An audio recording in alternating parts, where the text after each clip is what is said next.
Magandang araw po sa ating lahat. Magandang araw po lalong-lalo na sa ating Panginoon. Ako nga po pala si John Robin Medina at ngayong araw po, January 20, 2025, araw ng Lunes, ay samahan ninyo akong pag-aralan at unawain ang mga salita ng ating Panginoon. At ang pamagat po ng ating devotion ngayong araw ay ano ang atonement at bakit mo dapat itong malaman? Atonement. At ang paksa po natin ay magmumula sa Hebrews chapter 9 verse 22.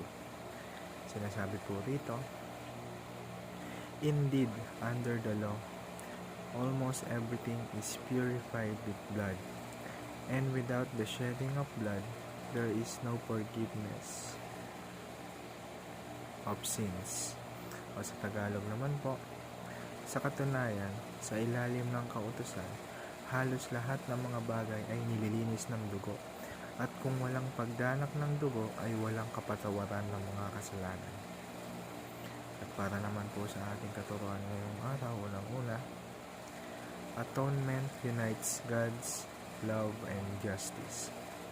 Sa ikalawa naman po, atonement is penal substitution. At ikauli, atonement takes away the wrath of God.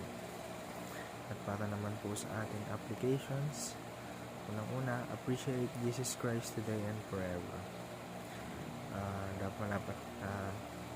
Paano nga ba natin siya i-appreciate? By worshiping Him. Palagi natin siyang papurihan at pasalamatan sa kabutihan niya sa ating buhay. Ganun dapat ang pag-appreciate sa ating Panginoon. Palagi tayong manalig sa Kanya at huwag mawala ng pag-asa. Sa ikalawa, approach the throne of God with confidence. At ang huli, appeal to Jesus' blood when stricken by guilt. At para tapusin po ang ating devotion, samahan niyo po ako sa isang maikling panalangin. Heavenly Father, thank you for the gift of atonement through Jesus Christ. Your love and justice meet so perfectly at the cross. I am humbled by the sacrifice of Jesus, who bore the punishment I deserve.